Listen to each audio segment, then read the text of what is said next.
Want to take a screenshot of someone's highlight but don't know if Instagram notifies them? I'm Emily, and in this tutorial, I'll walk you through if Instagram notifies when someone screenshots your highlight or not. Let's get started.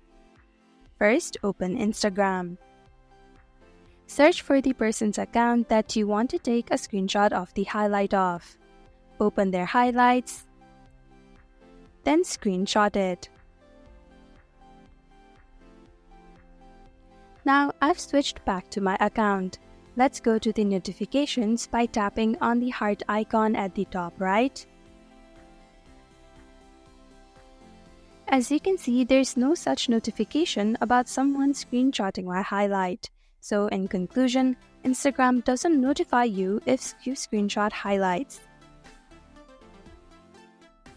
Thank you for watching Online Help Guide. Hope this video was helpful. If it was, then hit the like button and comment down if you have any questions or feedback.